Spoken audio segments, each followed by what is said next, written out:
පින්වත් දරුවනේ හරි පුදුමයි අපි සරණ ගිය බුදුරජාණන් වහන්සේ. කවදාවත් දහම් දෙසද්දී උන්වහන්සේගේ දන්ත ධාතුන් වහන්සේලා පේන්නේ නැහැ.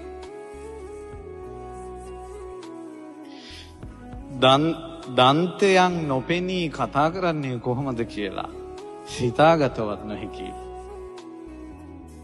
යම් වෙලාවක කාරණාවක් මුල් කරගෙන සිනහ පහල කරන්නේද එවිට සුදුවන් වූ රශ්මිය විහිදෙනවා. පිටිපස්සෙන් වැඩි ආනන්දයන් වහන්සේ දුටුවා ස්වාමීනි කුමක් අරඹයා සිනහ පහල කළේද? ආනන්ද අර දෙදෙනා පෙනෙනවද? වයසක ජෝඩුවක් පාරයිනේ. වයසක ජෝඩුවක් පාරයිනේ. හොඳටම වයසට ගිහිල්ලා දත් වැටිලා හැරවිටි එල්ලිලා හිඟා කනවා. දුටුවාදානන්ද ස්වාමීනි ඔය අර මේ කලින් මේ රජගහනුවර හිටපු සිටු පවුලක් නේ කිව්වා. විනාශ වෙලා මහපාරට වැටිලා කිව්වා. ආනන්ද ඒ කවුරුත් දකින්න දේ ආනන්ද. ආනන්ද මම මෙසේ දකිමි. මේ ජෝඩුව මේ යුවල තරුණ කාලේ පැවිදි වුණා නම් ආනන්ද නිකලස් වෙනවා.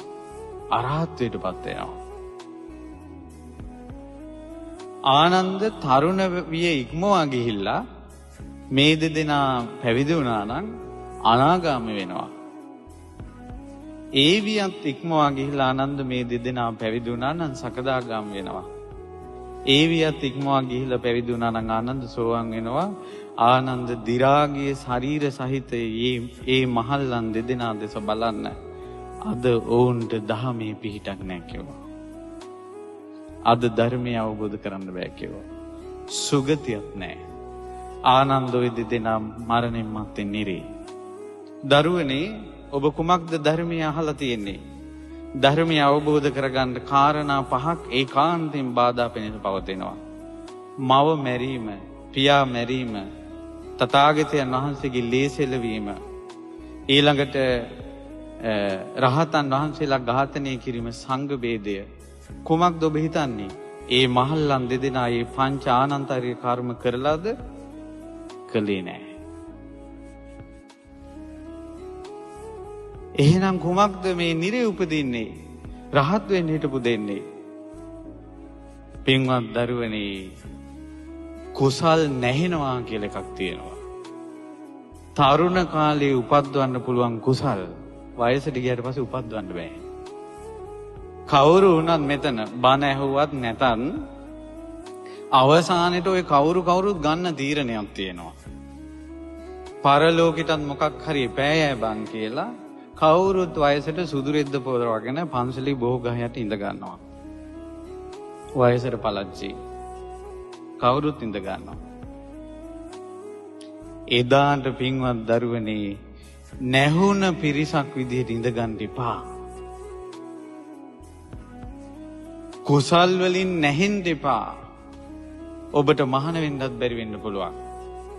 හැමදාම දහම් වැඩසටහන් වලට සහභාගී වෙන්නත් බැරි වෙන්න පුළුවන්. ඔය රූපවාහිනියෙන් පෙන්නපු තරුණ වැඩසටහන් වලට ඔබට එන්නත් බැරි වෙන්න පුළුවන්. දරුවනේ කොහේ හරි මුල්ලකට හරි වෙලා නැහෙන්නේ නැතුව ඉන්න. තරුණ ජීවිත නැහෙන්න එපා කියලා මේ උත්සාහය. එච්චරයි. තරුණ කොල්ලෝ ටික මහාන කරගන්න උවමනාවක් නැහැ. අලුත් සමාජ දර්ශන හදන්න අපිට උවමනාවක් නැහැ. තරුණ ජීවිත නැහෙන්න එපා. නැහුනේ නැති කෙනාට ධර්මයේ තියෙනවා. තථාගත ශ්‍රී සද්ධර්මය.